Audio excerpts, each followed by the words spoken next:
Olá, vamos à aula de combate a incêndio, que dentro do conteúdo se encontra na parte em que trata das operações de combate a incêndio, na fase da operação de combate a incêndio, o ataque. Combate a incêndio propriamente dito, o ataque às chamas propriamente dito. Primeiramente, é interessante que a gente defina, né, o combate ofensivo e o combate defensivo. Então, antes de falarmos sobre as técnicas de combate propriamente ditas, é necessário que falemos dos modos de ataque ou táticas. As operações de combate a incêndio estrutural, as que ocorrem em edificações, podem ser conduzidas por duas linhas diferentes de ação: a ofensiva e a defensiva.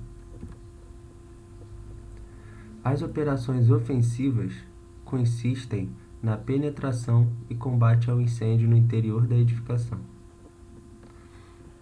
Aqui a imagem, o combatente se encontra dentro da edificação, o fogo se acumulando no teto aqui.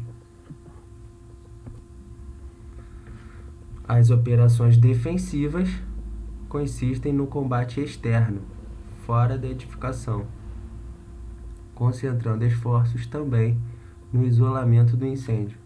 Aqui, os combatentes se encontram fora da edificação, fora da estrutura. Os dois modos de atuação requerem emprego de técnicas diferentes para o combate à extinção das chamas, os quais veremos adiante. Agora, o que define se o combate se dará no modo defensivo ou ofensivo?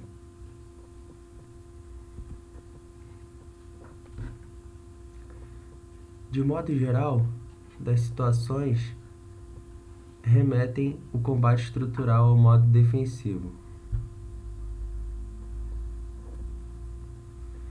A edificação completamente tomada pelas chamas, o risco de colapso da estrutura. Porém, nós podemos aí adicionar a questão do desconhecimento da técnica do combate ofensivo, a falta de API adequado para o combate interno e a presença de produtos perigosos no incêndio. Então, essas três outras aí também podem aparecer.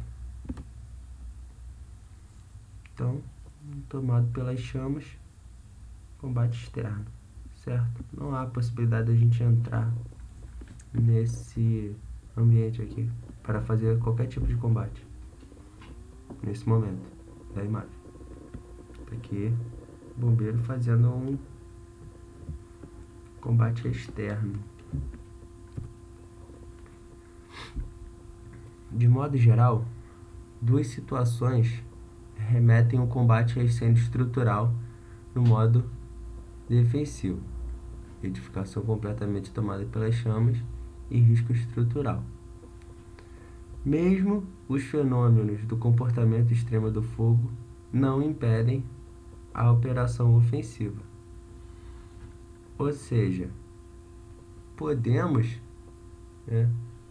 com a possibilidade de haver um backdraft, um flashover, e devemos fazer o modo ofensivo. Vamos ver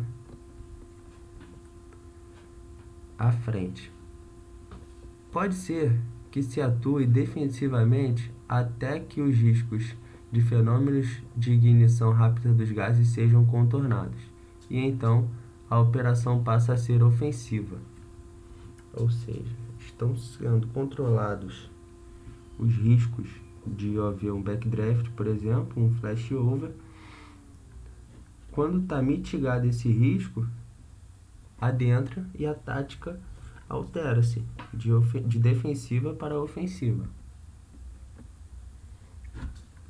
Todos em uma operação devem saber o modo de atuação. pois uma edificação tem, geralmente, no mínimo 4 lados, e não é possível o responsável vigiar todas as frentes de combate.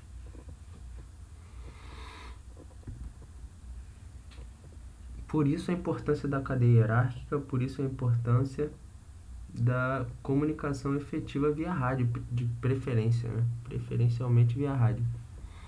Digamos que uma linha inicie um combate defensivo de um lado, enquanto outra linha de um outro lado resolve fazer o combate ofensivo. A atuação da primeira linha pode gerar um fenômeno de comportamento do extremo do fogo, nem sequer será anunciado.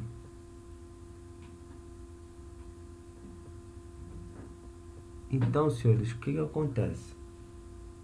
Pode ser que algum combatente esteja combatendo externamente de um lado, e do outro lado da edificação o combatente resolve adentrar ao combate. A insuflação de água dentro de um ambiente com a temperatura elevada, fumaça densa já, turbulenta, o que acontece? Há uma expansão dessa água ao aumentar de temperatura, o que vai criar uma camada de vapor intensa dentro do ambiente, além de perturbar a camada de fumaça. O que vai ocorrer, então, é um aumento repentino de temperatura devido ao aumento do vapor gerado dentro da edificação, assim como vai haver uma perda de visibilidade considerável. Sem contar que, se houver uma forma de combate defensivo que auxilie a ventilação do ambiente, a gente vai ter a insuflação de oxigênio e insuflação de comburente dentro desse ambiente. A partir disso, a gente começa a ter um risco, né, de fenômeno extremo novamente. A gente pode ter aí uma insuflação de oxigênio num local onde só esteja aguardando, né, o comburente para se ignitar, né? Pode ser um ambiente muito quente, muito combustível e deficiente de comburente. Então a gente fica sempre nessa atenção aí, nesse momento. Então todos devem saber o modo de atuação e a decisão sobre a qual será adotado. Cabe ao responsável pela operação informar isso e certificar de que todos estão cientes. Isso, né, esse modo de atuação, esse modus operandi só vai acontecer quando, né, houver um treinamento baseado nesse tipo de situação, né?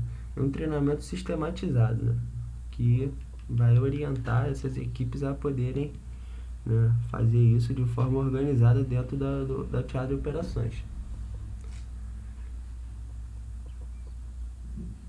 Então precisamos de familiaridade com os equipamentos de combate a incêndio e com as técnicas. Isso é obtido com instrução constante. A guarnição deve trabalhar como uma equipe, onde cada bombeiro tem a sua missão definida conforme o protocolo de procedimento para cada situação. Os brigadistas. Geralmente, eles não dispõem de EPI capaz de permiti-los um combate ofensivo e, portanto, devem proceder apenas no combate do modo defensivo, fora da estrutura, certo? Agora, vamos às técnicas propriamente ditas.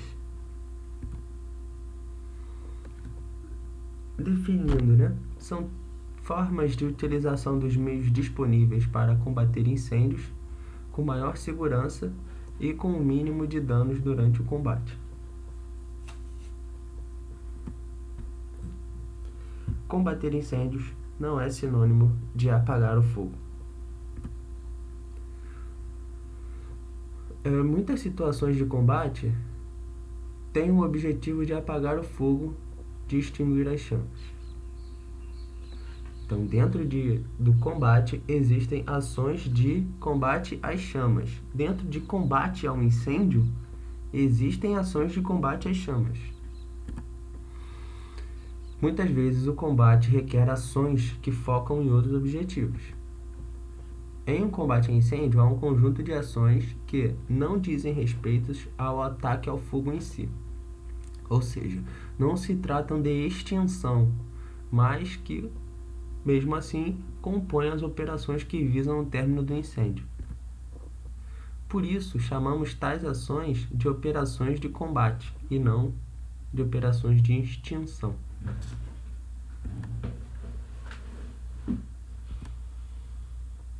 Isolamento e confinamento. Em um grande número de casos, ou a situação não permite a tática, ou não recomenda o combate direto e imediato ao foco. Por vezes, é necessário, antes disso, ou concomitantemente, cercar o incêndio e domá-lo antes de finalmente extingui-lo. O isolamento e confinamento constituem-se de ações nesse sentido. Esse tópico ele lembra muito a questão do combate armado, né? Do combate policial. O que acontece? Né? O policial, quando ele se encontra progredindo numa edificação em que possa existir um adversário, né, também armado, ele precisa se certificar a cada ponto passado, a cada cômodo conquistado, de que atrás dessa equipe que está progredindo não existe mais riscos. Então vamos supor que um policial entre numa casa, né, pela sala, né, dentro da sala existem duas portas, uma para um corredor e uma para a cozinha. Essa porta do corredor existem mais 3 portas, 2 quartos e um banheiro. Então o policial, ao entrar, né, na sala, sabendo que o barulho, por exemplo, do meliante o qual ele quer combater, vem da última porta do corredor, da terceira porta do corredor. Então, qual o procedimento que ele deve fazer? Entrou, verificou se a sala existe algum perigo, passou a sala. Existindo algum perigo, combate o perigo. Chegou de frente para a porta da cozinha, observou se na cozinha existe algum risco. Se existe, mitiga o risco e progride. Nesse momento, né, ele já está confinando esse meliante, o agente do combate dele, está isolando ele no corredor. Ou seja, estamos confinando e isolando esse risco somente em uma parte específica da edificação.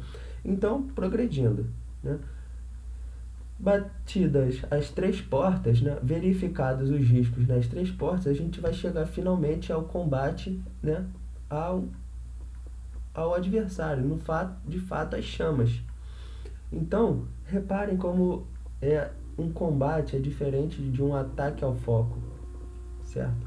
Todo esse procedimento ele vai nortear o nosso caminho dentro de um combate a incêndio. E aí nós temos o isolamento, diferente do confinamento. Ele vai abranger as ações de bombeiro que tem por objetivo impedir a propagação de calor e fogo para os outros locais da vizinhança de um incêndio. É a tentativa de impedir que o incêndio alcance outro sistema além do já sinistrado, né? Então, nesse caso da foto, vamos supor que exista ao lado dessa edificação aí uma outra residência que ainda não foi atingida pelas chamas.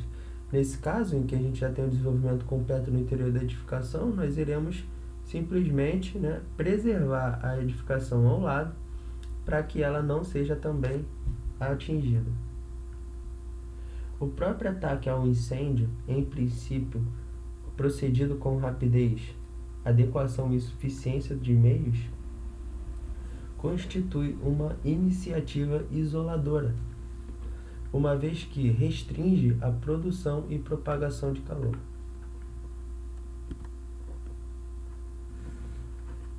A decisão quanto ao emprego desta ação envolve a consideração de alguns fatores.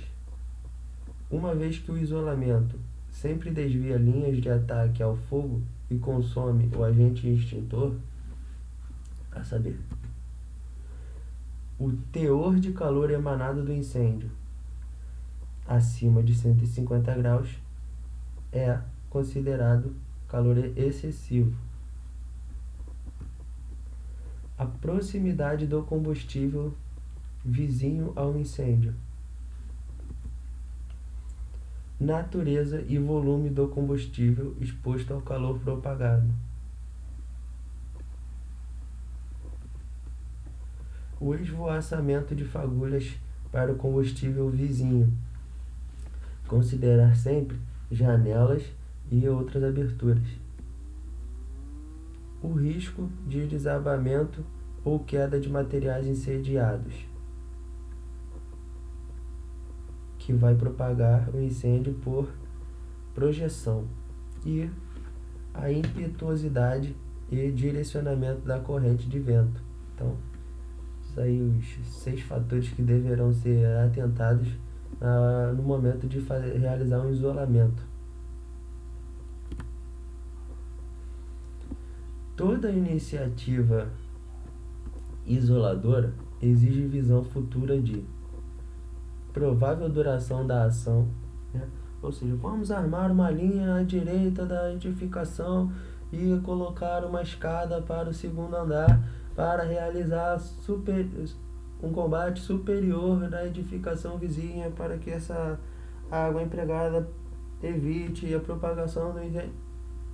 Todo esse procedimento, né, não vai ser uma forma eficaz, né, rápida de fazer isso. Então, isso deve ser levado em consideração. Consumo aproximado de água. Vamos colocar a autobomba plataforma para fazer um combate superior nessa edificação. A plataforma possui uma vazão de combate acentuado. Então, é uma água que a gente dispõe, esse recurso? Sim ou não? Então, isso a gente deve verificar. Número de linhas ou guarnições envolvidas. A questão de efetivo. A questão de pessoal preparado para realizar o combate. A vazão que vai ser empregada nesse combate. Temos possibilidades para isso?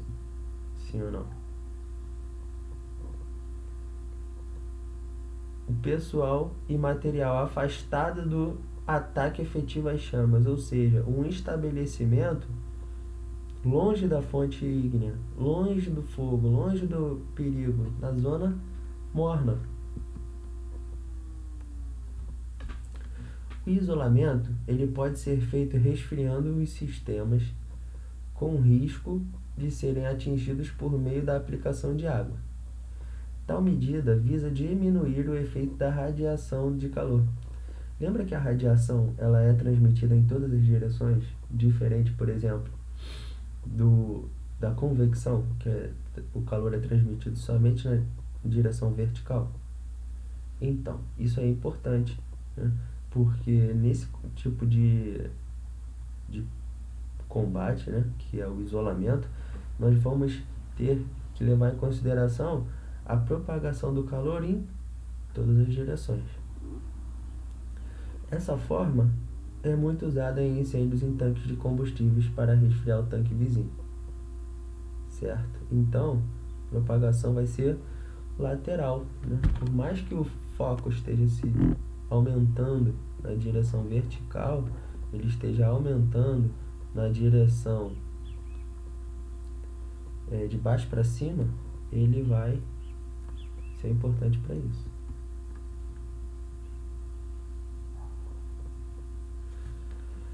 O isolamento pode ainda ser feito com o uso de jatos neblinados ou neblina direcionados para o sistema sinistrado, pois, assim, além de bloquear a radiação, o combate pode ser realizado simultaneamente.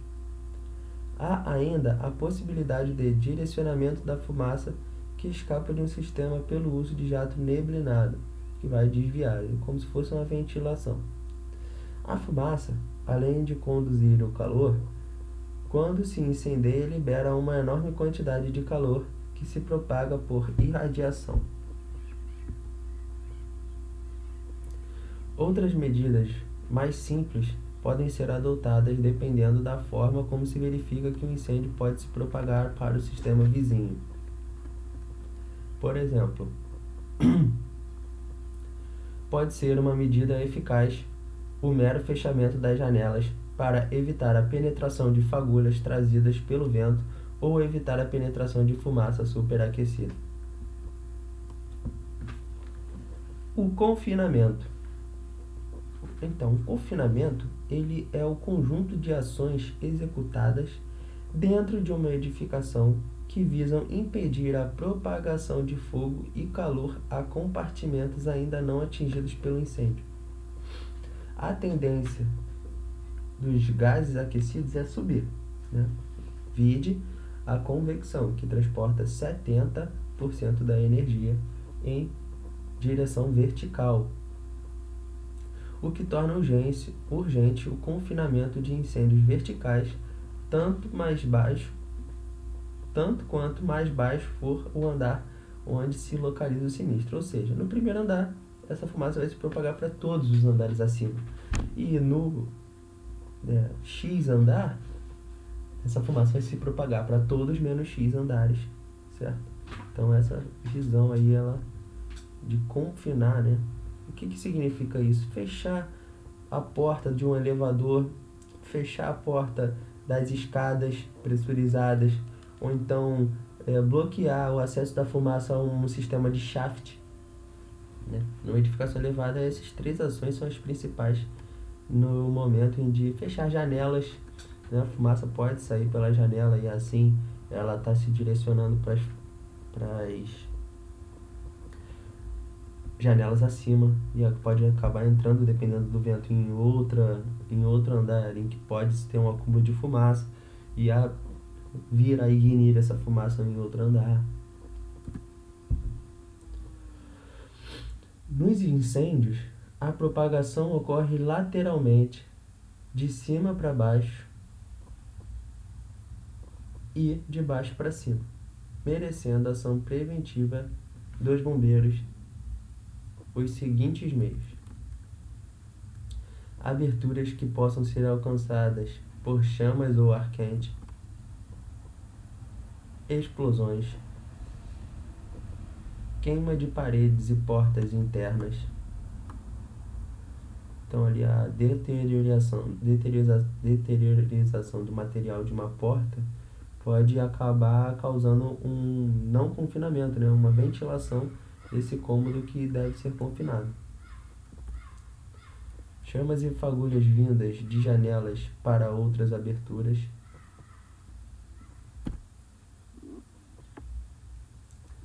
Condução de calor através de dutos metálicos ou de cômodo para cômodo. Ou seja, o incêndio é nesse cômodo. Esse cômodo aqui, no qual possivelmente o morador nem sabe da existência desse incêndio, pode ter, né, por exemplo, um quadro nessa parede, caixas de papelão, né, que tem um material classe A mais provável, né, mais sensível às chamas. Ele pode estar vindo a transmitir esse calor diretamente, transmitir esse incêndio diretamente para o outro cômodo através da parede. Queda de tetos ou pisos. Circulação interna de massas gasosas extremamente aquecidas.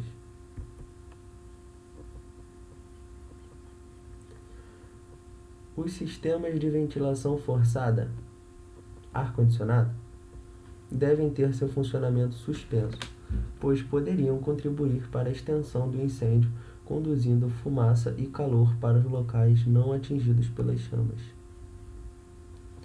As ações de confinamento devem ser somadas aos dispositivos de proteção permanente da edificação, quais sejam paredes resistentes ao fogo, portas corta-fogo, sistemas automáticos de sprinklers e etc. As ações de confinamento devem ser somadas aos dispositivos de proteção permanente da edificação. Então aqui a porta contra-fogo, os sprinklers. Também deve ser preocupação tática fornecer a estas estruturas proteção permanente, visando garantir o funcionamento continuado em plenas condições. Proteger esse ambiente aí.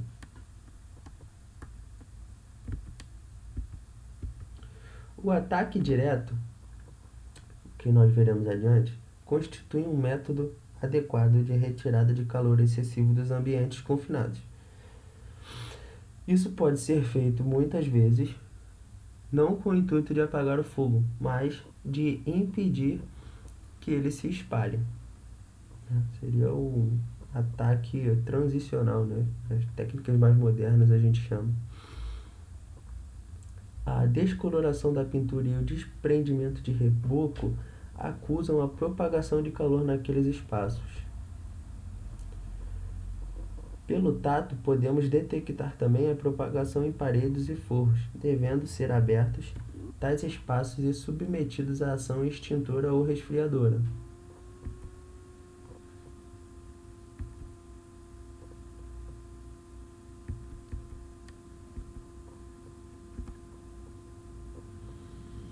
Em geral, os incêndios estruturais, os que envolvem edificações, são basicamente ou predominantemente da classe A. Para combatê-los, temos as técnicas a seguir apresentadas, sem excluir todas as existentes. Certo, senhores? Agora encerramos aí a parte 1 desse conteúdo e posteriormente nós iremos à parte 2.